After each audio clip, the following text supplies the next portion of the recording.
everybody, it's Christine. How are you doing this week?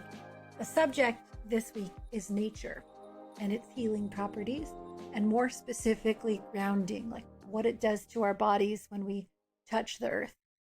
And I have this amazing MD, Dr. Laura Koniver, who is both an allopathically trained physician and also an expert in grounding medicine. We have a nice conversation that I hope you'll really enjoy, get some good takeaways, how it helps you manage anxiety, manage depression, and overall balance the body for greater health and wellness.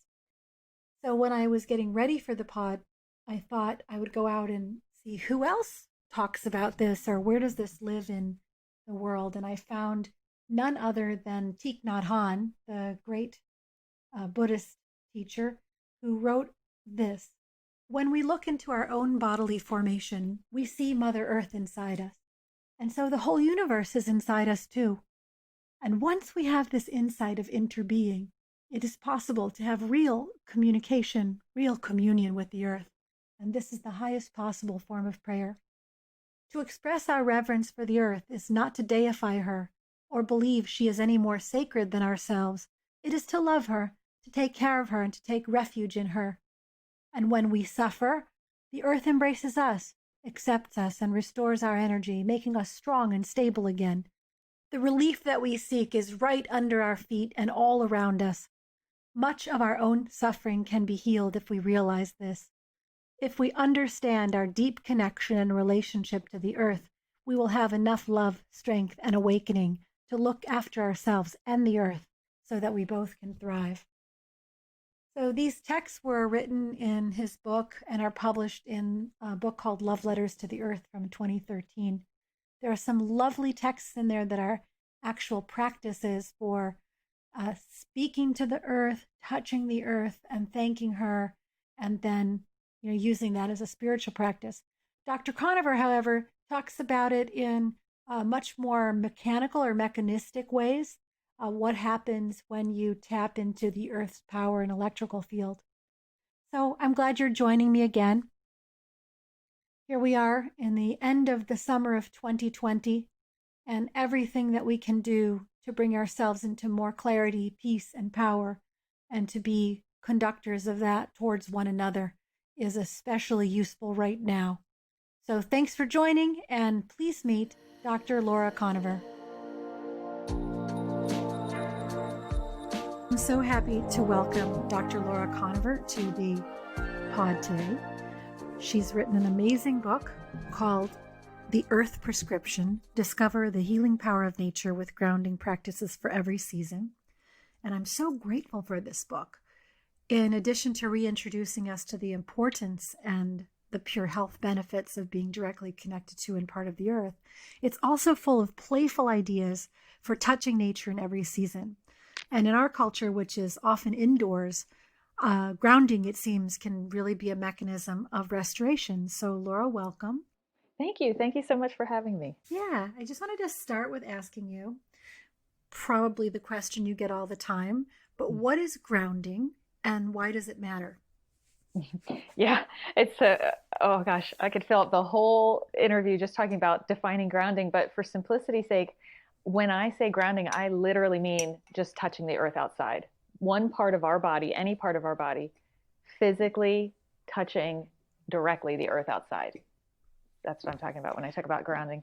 And the reason that's so important is that there is a direct benefit from having a conductivity, an electrical conductivity between our body and the earth outside. So if you think about pretty much everything we do for our health, it's all indirect, but it's still from the earth, even if you're meditating and taking cleansing breaths, essential for life, breathing, but that's the air that the earth is producing, and drinking pure filtered water and hydrating is, again, essential for life, but it's indirectly consuming something the earth is providing. Same with, organic foods and the most optimized diet you can have. Again, it's a way to put the life-giving properties of the earth into our body. And then for some reason, another way the earth can support us is very much overlooked, which is conductively. So this is another piece of the pie that we really need to optimize our health, which is to directly touch the earth outside. The earth has a heartbeat, an electrical magnetic heartbeat that pulses out. It's called the Schumann Resonance. And when we touch that, every cell in our body is receptive to that frequency, and we get health benefits from that. So that's what grounding is to me. It's a direct contact so that we can get conductivity of that healing pulse into our body. That's beautiful. So I think a lot of us might have skipped electricity 101. Like electricity is what happens when you turn the light switch on, you know? So, I've heard people say, oh, we're electric beings. The nervous system is a electrical network inside of the body. But can you speak a little bit more about electricity? I mean, even in electricity, when you have a short in a circuit inside of your house, for example, people say that, the counter part of the system was not grounded. Right. So just a little bit more about electrical principles in general. Sure.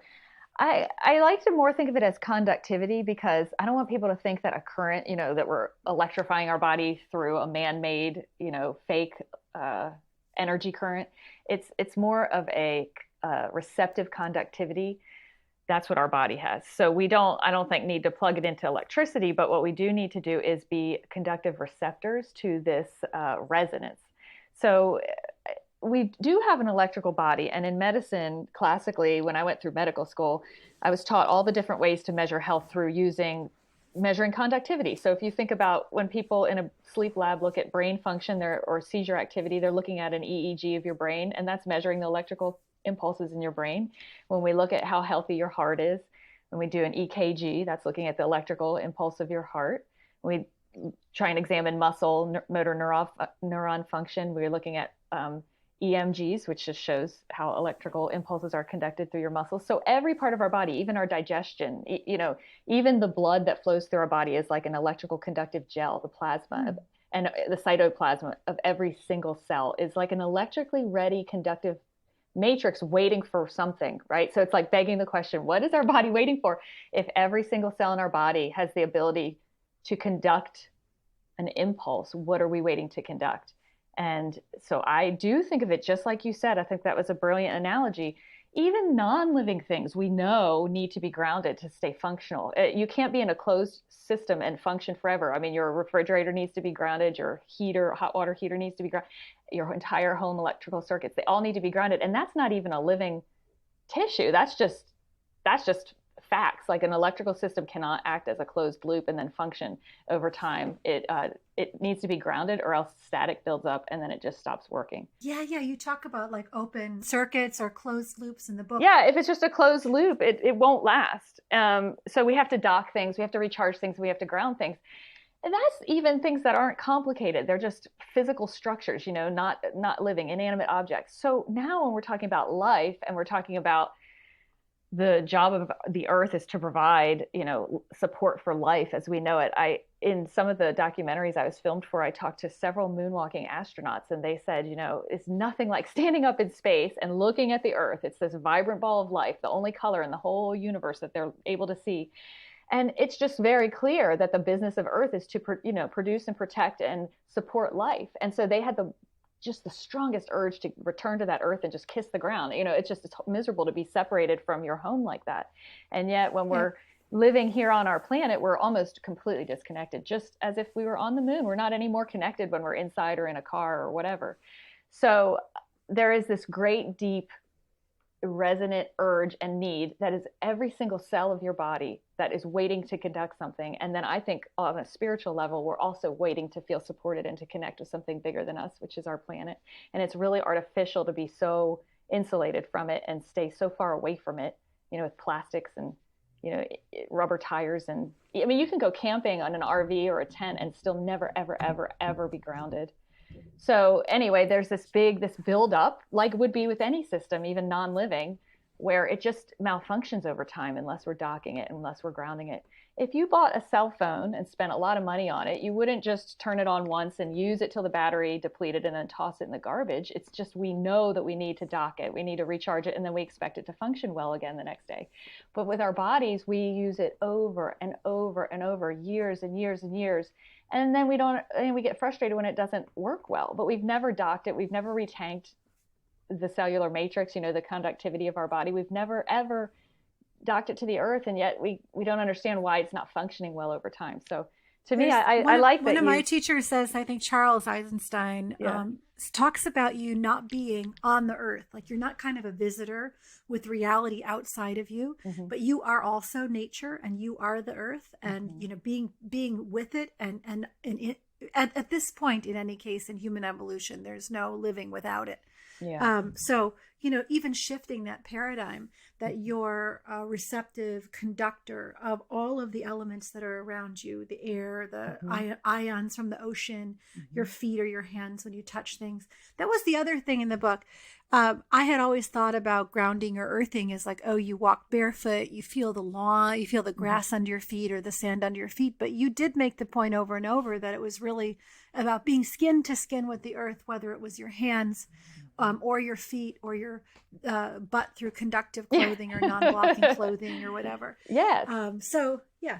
Yeah, because, you know, it's easy to say go out and go barefoot. But first of all, I have a lot of patients that have mobility issues or are recovering from serious illnesses, or, you know, are in rehab facilities, or you're in the hospital or an inpatient setting. And, you know, you can't just flippantly say go out and go barefoot, because they don't even have the mobility for that or the energy or strength for that. And then on top of it, I mean, a lot of people, myself included, I don't have a backyard. I don't just go out barefoot in my yard, because a lot of us live in urban environments that there's not safe green spaces. And so it just kind of, I feel like we lose a lot of people. And also a lot of people don't want to go barefoot. You know, they're just ant hills and I don't know, broken glass, and it's too hot or it's so cold. And so I just think we need to think of other ways outside the box than just telling everyone to walk around barefoot. That doesn't appeal to a lot of people. And it does appeal to a lot of people, which is great. But even if it appeals to you, it's not always good with the temperature outside and stuff. So one of my missions in writing that book was to really drive home. It's not our feet. It's nothing about our feet. Yeah, our feet have sweat glands and nerve endings and stuff that will help, you know, make it enjoyable. But any and every part of our body is conductive. You could touch it with your eyelid, like you said, or your cheek, or your back of your, you know, you could be sitting on a picnic blanket and just put one fingertip over the edge of the blanket touching the ground, and you're entirely conducting the earth's energy. So any body part, because in the winter for me, it's a lot easier to have my hands in my pockets and then just slip one hand out and alternate it at a time and touch, you know, a leaf on a tree or a metal handrail or a post. Like if you're there, and that's the other reason I wanted to write the book too, is it's not just, you have to have a yard. If you're lucky enough to have a yard, you can get grounded, but otherwise everyone else is screwed. I don't feel like that at all. There's a lot of conductive earth surfaces. So every tree that you walk by is as grounding as a blade of grass that people are telling you to walk barefoot on. Any bush, any plant, any weed, rocks are, any body of water is, any unpainted metal. So if you're standing at a crosswalk waiting to cross on a city street corner, you can literally touch the metal signpost and be grounded through your hand, and no one even has to know what you're doing. You know, it's just so many different options. Concrete, sidewalk, you can sit on a curb at lunch and eat your lunch and just put your hand, you know, or through your butt, like you said, if you're wearing conductive clothing. You said concrete was semi-conductive, yes, and asphalt is not. Can you clarify that? Well, because asphalt has that black tar mixed in. So that's like putting a flip-flop or a shoe on, and you know, that plastic coats it, so it makes the road last longer. It would normally be the concrete part of it, the rocks and the cement, but then when they add that black tar, that's what seals it off. So it's just like putting shoes on. So rubber, plastic, petroleum products block the conductivity. And so what does that mean in terms of choice of footwear or clothing? Yeah, so almost all of that will block it, especially footwear. Most footwear is not designed to be grounded, although there are coming out with some grounding shoe lines. There's Raum, R-A-U-M, makes a grounded footwear line. I think Harmony, there's a new company called Harmony 387, I believe, and it's coming out with a grounded shoe line. There are going to be more options as we move forward and understand our conductive health is a really essential part of our health. But for now, you know, thin cotton socks or wool socks, leather-soled moccasins have sometimes tested as grounded, bare feet, obviously, and clothing, as long as it doesn't have synthetic polyester in it, a lot of times it will allow, if it's all natural fiber like cotton or thin wool or silk, especially if there's moisture, if you're sweating, basically, it'll usually conduct through that. But if there's any polyester blend, I'm going to be like sweating. Yeah. Oh yeah, like sweating and rolling Yeah. around in the grass and hugging trees. Yeah. And I've gone full out, Yeah. full out wild woman at Yeah. this point. Do with that. it. You'll never You feel said better. also pets are grounded, and I would imagine then if someone else is grounded and I touch them, that I'll Yes. be grounded by extension. Yes, that's an Like you could awesome. make a human chain. You can. basically. It's been tested. If one person is grounded through a grounding indoor tool or outside, one person is touching the earth, you could make a chain, people holding hands, 20 people long or longer. And that last person, they could be head to toe sealed off with, rubber boots and a jacket and totally removed from the earth and insulated. But if they're holding hands, they will be grounded 20 people away. And the same with plants. That's why if you're up on a balcony, I've had patients be on a second or third story balcony and touch tree limbs that go over their balcony from a tree that's growing from the ground below. And they're not grounded, but when they touch the tree, through the tree, they are. And the same with pets, like you said. Walking your dog, if you just stop and you're bundled up because you're cold, say, but your dog is walking on the sidewalk, you just pet their nose, their ears, their tummy, you're going to be grounded through the fact that they're grounded, or horses or whatever your animals that you love are. So yeah, grounding is just like flipping on a light switch in the sense that it's immediate and instant and throughout all living tissue. So whether it's plant, animal, human, if one part of us is grounded, we're completely grounded. So I take advantage of that a lot when I'm walking with my husband because he doesn't mind the cold, but I hate it. So I'll be bundled up and have my hands in my pockets. And if he holds my hand and keeps his hand in, my pocket with me, he doesn't care. He'll touch the earth, or we can be sitting on a metal park bench and he can touch the metal railing of it and he'll be grounded. And then I'll be indirectly grounded through him. But it's just as powerful as if I was, laying out on the beach. It's a lovely companionship. That sounds like. Yeah. Yeah. You're speaking of it in really simple mechanistic terms. It's interesting. I've always heard the term more psychological. Like yes. People who are floating off in the air. Yeah. Who don't know what they're about. People who are super connected to divinity but can't pay their mortgage. Mm-hmm. Or do you know what I mean? Yeah, like I do, because if someone says someone's not grounded or get grounded, it's always been metaphysical. More metaphysical. So and how do you connect the two? Well, that's kind of how I figured it out. So I had been grounding with my kids. My daughter had colic since the second she was born. She just cried so much. And I lived in Arizona at the time. So I would just take her outside barefoot and hold her to my chest. And it's the only time she would not be crying. She would definitely be comforted, soothed, less pain, less inflammation when we were outside. And I just kept doing that, but not knowing what I was doing at all. And then years go by and it just became a lifestyle. I would just be outside playing with the kids every day, all day. And then I was talking to a friend, exactly like you said, who was metaphysical. And she was saying, it's really important to ground our energy. And just like you're saying, she meant it's important to bring our awareness down, into our chest, into our heart space, into our bodies, and really feel our roots. She didn't mean it physically. She meant it spiritually. It's important to get out of our head space, right? But something about it really clicked with me, and I went home and I started plugging the word grounding into the medical literature because as a doctor, I just was like, I wonder if there's any science behind it. And that's how I discovered there's been more than 20 years of actual medical studies, not talking metaphysically about grounding, but talking directly about electrically and conductively grounding to the earth outside. And then I started thinking, oh my gosh, that's what I've been doing with my kid. That's what I've been doing with Claire since she was born. That's why she didn't have that pain anymore. That's why that colic abated.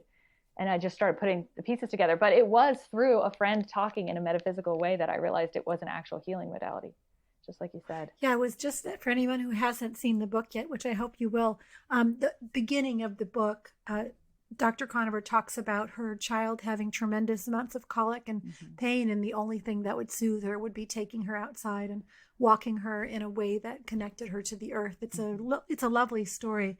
Just that's what she's referring to in terms of coming in touch with the healing power directly, even before the connecting with the medical research. Yeah. So you talk too about other conditions that are very common right now: anxiety skyrocketing, depression. In times like this, like how people can use some of these exercises and practices to alleviate those things. You want to give some ideas?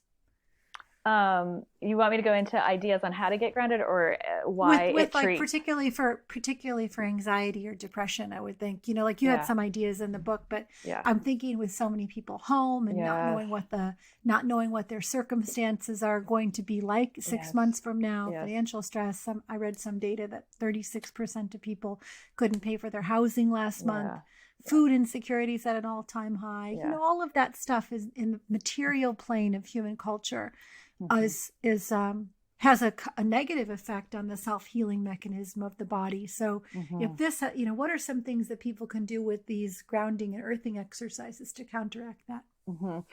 Well, I totally agree with you. In fact, I've already attended medical conferences now where we're talking about getting prepped to treat PTSD because of this pandemic. And if you've ever had a history of trauma, then going through this right now is hitting you harder than even someone who hasn't had a history of trauma, because you're already primed to react in a way that resonates with your history of trauma. So yeah, anxiety and depression are really skyrocketing right now. And I definitely see grounding your body, physically grounding your body, as a way to help reduce anxiety and alleviate depression. And there's a lot of other ways where grounding will protect your body's health long term.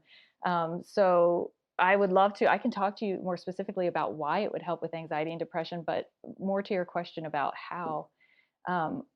Anything you can think of that's an indoor activity that you can routinely move outside right now would be so amazing for your body. So when people are introducing grounding, I have a couple different tips. And the first thing I like to say is, could you think about moving one meal a day outside? So even if that's just your cup of coffee in the morning, I take my coffee outside and I stand on my front doorstep, which is concrete, and I just get grounded while I'm just having my coffee. Or if you have a lunch break, if you could just take your lunch outside, or if you can make it a routine that at night when you're with your kids, you all go outside, you take your dishes outside, or you have a picnic outside. Moving an indoor activity like eating just one meal a day outside would really transform your health. Another thing you could do is find your favorite grounding tree. That's an easy thing to do. Usually even in an urban setting, you pass a bush or a tree or something that appeals to you, and then you just stand there holding it and take 3 long, slow, deep breaths to really center yourself and calm your heart rate and decrease stress and tension throughout your body. So I like having a favorite grounding tree. Another one is like a favorite grounding patch of sidewalk, just a piece of sidewalk you walk by every day. You can even doodle on it with chalk or whatever, or just that's where you sit and take, again, if you even just take 3 deep breaths, that's enough to make a measurable difference in your body. So maybe finding a favorite grounding sidewalk, a favorite grounding tree, making a meal a day outside, or if all else fails and you get to the end of your day and you haven't even connected with the earth at all, I really like to encourage people on your way up to bed to go outside. And this is a great time to stand barefoot or sit on concrete or touch a tree or lay in the grass and just look up at the moon and the stars. And, you can pray if that appeals to you, or run through a gratitude list, or simply literally take a couple deep breaths and just connect with the bigger issue here.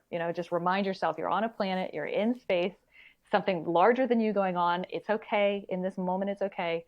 And then I guarantee you will sleep easier that night. So those are I love easy those practices. rituals. Yeah. I've traveled extensively in South India, and I was thinking about being in all these little villages in Tamil Nadu where before temple kind of religion came in, there would be one tree in the community that was an animist embodiment of divinity, and people would come over and they'd touch the tree and they'd hug the tree and they'd give offerings to the tree. Oh, wow. And you still see that when you're walking through those villages, and some of those trees are 300 years old. They're amazing, but you walk by them and they're also imbued with all of the energy that the people who are adoring them are putting its way.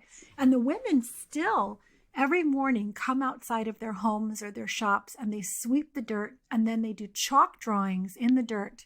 They get down on their hands and knees and they make chalk designs like little mandalas or floral expressions with colored chalk in front of their shops as a gesture. I always love looking at wisdom traditions and saying, what do they know? Those things usually started for a reason. Right. So there they are, touching their little patch of tree, their patch of concrete, or their tree, just like you're suggesting. Beautiful.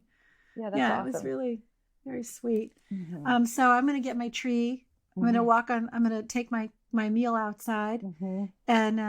And then you have some games. Like one of the things I talked to a wonderful woman a couple of weeks ago, Dr. Sunny Rogers, and we were talking about flirtation and playfulness and bringing that back into your life and your relationship. And I really loved in your book your creative ideas for engaging with earth, making things with substances that are on the earth, or camping, and turning it into these fun ways to interact. So maybe talk a little bit about that.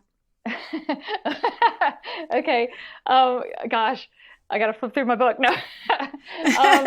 I just tried just like playfulness in general. Yeah. Well, in writing the book, I just sat down and I thought exactly what we had already kind of hit on, that I parented that way out of survival, because really that was the time when my kids felt the best and I felt the best. So we were outside. So I mean, I just filled up their childhood with a lot of different games outside, on the sidewalk, in the yard, playing with the sprinkler, mixing water in with it, doing all of our holidays outside, bonfires, celebrating solstice, whatever we did outside, transforming it to an outdoor space.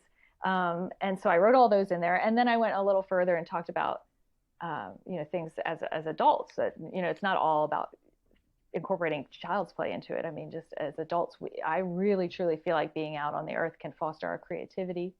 It helps align us in so many different ways. It really gets us back into a natural circadian rhythm, so it deepens our sleep.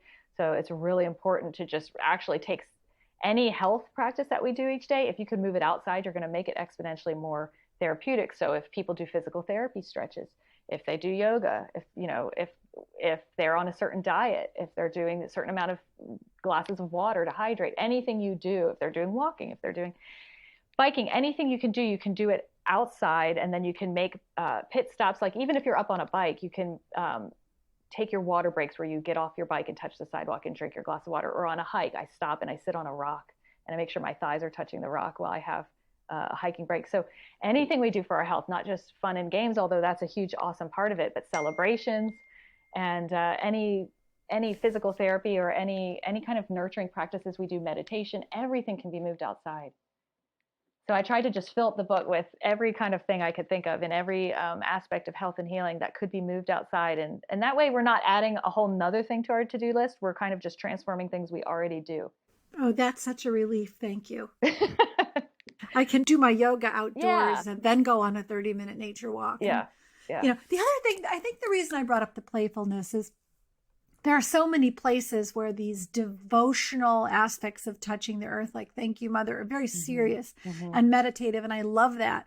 But that it doesn't have to always be so serious. It can just be something that is like a light and joyful thank you for being in the body. I mean, in general, your approach seemed very, I don't know how to, it's not faithful in the dogmatic sense of the word, but more faith in the self-healing mechanisms of the body, that given the right circumstances, you're a homeostatic being, you'll want to return to wholeness, for particularly if you use all the tools available. So I think that seemed to me anyway, from just reading it, to be part of your core philosophy. Yeah, that was correct. Yeah, that is such a good way to put it. I mean, you nailed it, because somehow as human beings, we just overthink everything. And so we do that with our health, of course, and we do that with trying to predict into the future what's going to happen and all of our worries and fears. And it's just hard to dig out from underneath of them. But really, if my true core belief as a physician is we cannot, nor even if we should we micromanage our health? Like, you cannot tell your cells how to function. You cannot be the one that personally goes down and scavenges and makes sure you remove every precancerous cell. You can't figure out your fluid balance. You can't regulate your metabolism. You can't, and you shouldn't. So I honestly think the further we get away from that hypochondriac micromanaging of our physical tissue and hypervigilance, it actually gives a little space and softness for our innate health to function. When we're babies, we don't even think about it. We don't have to micromanage or monitor or even check on things. They generally work out for the best. We're generally adaptable. We generally have a set point of health that we return to. So yeah, a lot of my practices are to kind of move us away from even pretending we have the illusion of being able to dictate our own health. We can't. What we can really do is get out of the way of our natural well-being. So definitely grounding should help us do that for sure. So I really like how you put that. That was exactly right. That thing about getting out of the way. I mean, you hear people talk about food as first medicine. A lot of we're all about reducing the toxin load on the body in general. So what you put on your skin, what you wear, what particulate is in your is touching your skin, even from your clothing. You made comments about polyester clothing. Just like, don't even deal. Like if you go into if you wear a traditional bathing suit, even that, all those little fibers come off in the hot tub and in the pool, and that's floating around, and you're ingesting it, and it's getting into your skin. That's a minor example. Like definitely still liking the extra lycra around my belly when I'm getting in and out. But still, I think that there's a sense that the body might be overwhelmed just trying to clean itself out from all of the things in the environment. And if we just take a little bit of that away, a little bit each day, and kind of strip away some of the unnecessary things that it's trying to deal with, encountering, that it has more room to heal the actual illnesses that might be developing in the body. That's how, I never used to think that was definitely a migration for me to get to that perspective. I had a very machine-like sense of the body, a non-organic sense of the body for at least the first 30 years of my life.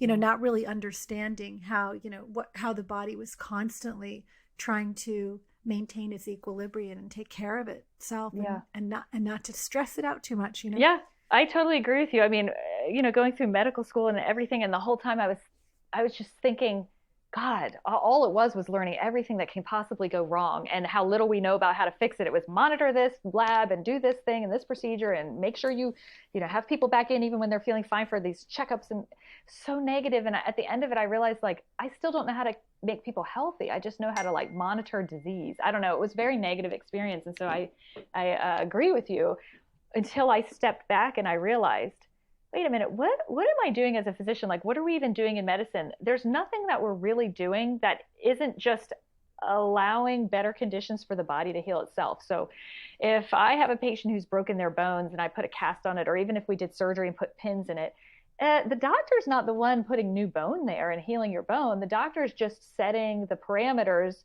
while we wait for your bone to remodel and fuse back together and get strong again. Same with if you come with a cut and I put stitches in a patient to close the wound. The illusion is that the doctor's helping, but the doctor is not. The doctor is literally just putting a suture that holds the skin together, and then your body is clearing out any infection and making new connective tissue and sealing the skin over and remodeling the scar. I mean, your body is fixing it. Everything anybody ever does, any practitioner ever does, is just making the conditions for your body to magically self-heal. And so when I realized that, then it transformed everything, because I just had way more awe for the human body, because I realized any intervention that anybody ever does is literally just to watch this beautiful body make itself over anew again on its own. Thank you. That is so powerful. And it's also like for women in general, there's this idea of the body as something that has to be fixed. No. I've got to make it look better. I've got to make it comply with whatever external the body is somehow problematic, to be manipulated. And then there's a deeper spiritual conversation about the born body as a sinful or problematic thing is very deeply rooted in Western culture. And so it's no mystery that medicine would be like all talking about the problems of the body instead of starting with, it's this amazing miraculous system that knows how to heal. And so when you're saying, like you're at the edges and going, I'm going to reconnect with Mama Earth.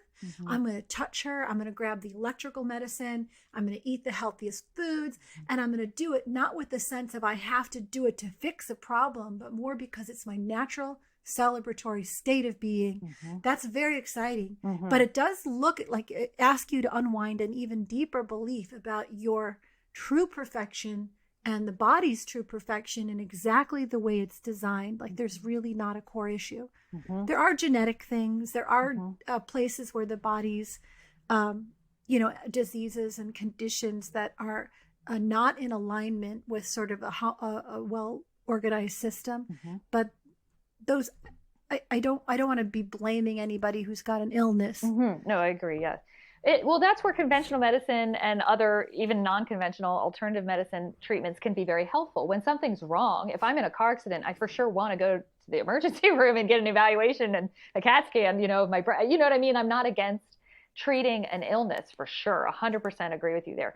But as far as fostering wellness, I don't think medicine does that at all. And I don't think it needs to. None of us would be here none of us would exist if the body's natural absolute baseline was wellness and well-being, and if it didn't adapt and evolve and grow over time. Like there wouldn't be more than one generation of anything ever, you know what I mean? It's just wellness abides and prevails always. I love that. Fostering wellness, or wellness abides. Maybe that's your next book. Yeah.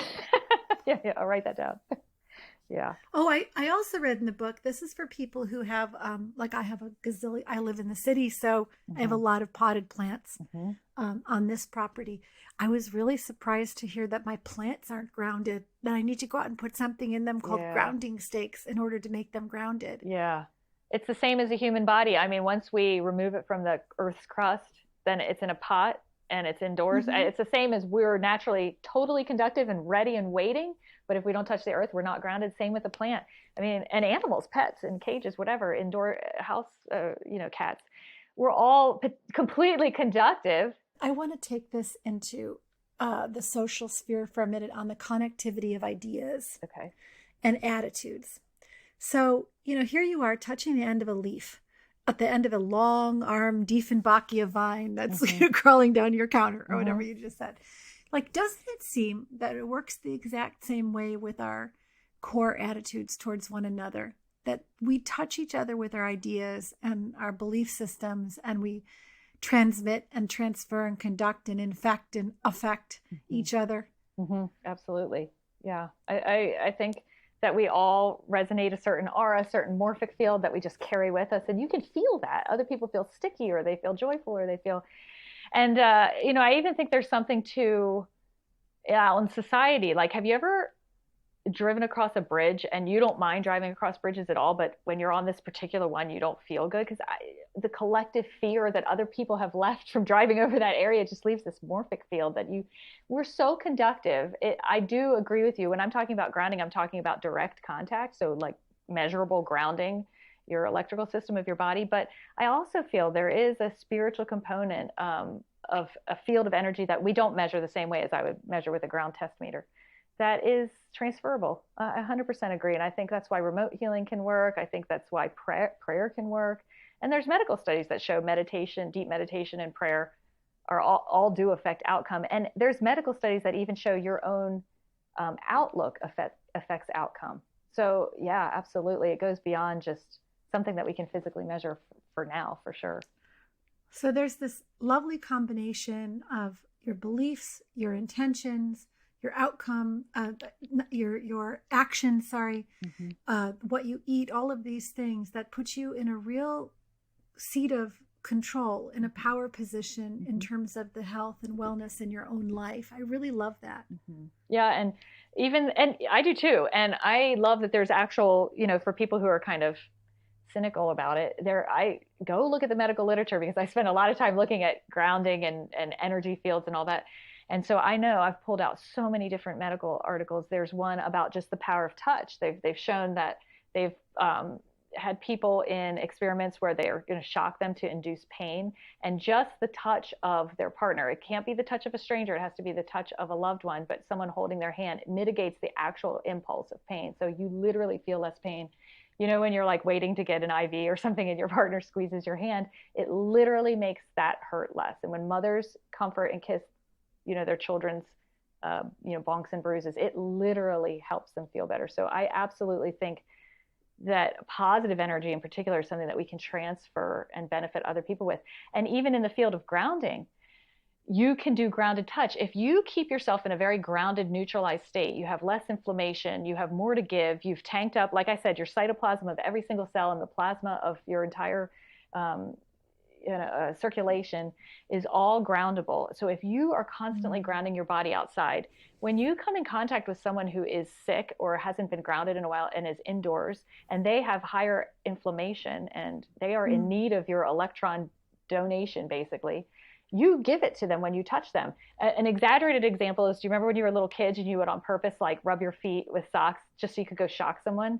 So that we transfer energy when we build up a charge to someone else. And so grounded healing touch, although I think everyone should directly ground, is possible to transfer that healing energy even indoors. So if you can keep yourself really grounded and really receptive and in a very neutral state, you can actually be helpful and beneficial to other people as you go about You're your like day. walking medicine. Yeah, I absolutely. Yes. I have my beloved, when we call it, co-regulation, where he's like, "Hey, come over here, I'll co-regulate you," Oh, that's cute. and you go, you go, like you put forehead to forehead, and you Yeah. like lean in, and you Aw. just like let the field take shape, and it. I think that there's a poet who calls it making the third body, Aw. and that basically the two parties become a unity. That's what came up when you were talking about holding someone's hand who's getting an IV, and that his heart rate regulates mine, and then a couple of minutes go by, and I'm like, okay, thank you so much, and I'll do it to him also if he gets upset about something. That's But awesome. I love that idea that we are capable of calming each other and bringing our nervous systems into alignment, in a really good way. Yeah, it's and the other thing we used to say is like, nope, we both can't go down at once. I love that. Like hold space for each other. Exactly. Yeah, that's awesome. So give me an idea of how much time it takes. Like if you really want to have the optimum outcome for this, how much time would you be spending every day touching the earth? That's a really good question. But I don't like to put parameters because I don't want to limit someone if they literally are walking and they just trail their hand along a bush for 2 seconds while they go get their mail. Like that is truly measurably making a difference. So even just a second is fine. But I think we're meant to be grounded for hours. I think that we're meant to be part of the earth and grounded for hours every day. So ideally, I spend probably about 3 hours a day grounded to the earth outside personally.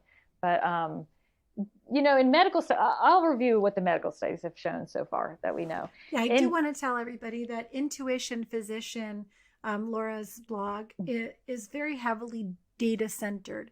So while we're talking about morphic fields and all of the other things that to a modern mind that's used to injections and pills being medicine might sound a little out there, that this is all supported by data, and that you're welcome to go over and explore some of the studies she's citing. Yeah, some of the science behind this. Yeah, I have a tab, Grounding Medical Studies, and it lists dozens and dozens and dozens where you can click and just read it for yourself in the medical literature.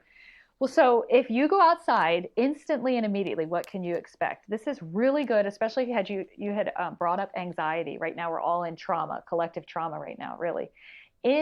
Just within seconds, your muscles, if I hooked you up to an EMG, an electromyogram, muscle tension throughout your entire body decreases. So if you get tension headaches, grinding your teeth at night, restless legs, fibromyalgia, if you hold stress in your muscles, you will feel your muscle tension noticeably and measurably decrease just within seconds, like turning on a light switch. And your brainwave patterns will relax and go into alpha brainwave patterns more, which is a healing brain state. So that's within seconds. That's why I say, like, gosh, if I'm starting to get a headache, even if I just go outside and take 3 deep breaths, it will make a measurable difference. But if you can give it 30 minutes or more, it starts to actually enhance your circulation. Your blood moves more freely. Your heart rate is stabilized, your respiratory rate. So the second you touch the earth outside, literally within seconds, your muscles relax. So anybody who holds tension and stress in their muscles, this is a really good thing to do. If you feel a tension headache coming on, you have fibromyalgia pain, at night you grip and, tense your teeth, or you have restless legs, just going outside and touching the earth measurably on an electromyogram relieves your muscle tension, and it also puts your brainwave patterns into a healing alpha state. So it's really good to just immediately calm. I always tell patients in the middle of a panic attack, go outside, literally go outside and touch the earth. It always helps. But if you can stay out there for like minutes, like 30 minutes, maybe you can have your lunch out there, or you can eat a picnic dinner out there. Your circulation through your body is enhanced. Your blood moves more freely. That means all of your blood goes to your end organs. So your oxygenation is better, your nutrient transport is better, your heart function is better, your digestion is better. And so they've even in medical studies shown after just a few minutes, your capillaries in your face, your blood flow to your face. So even just on a cosmetic, I know, your audience is mostly women. So just in a beauty sense, your circulation is boosted. And so there's a lot of implications for your complexion and your beauty to be boosted over time. Then if you can go out every day for hours, or if you can sleep grounded, your entire body profile, literally your metabolism, your blood sugar, your fasting blood sugar levels, your thyroid function can get boosted.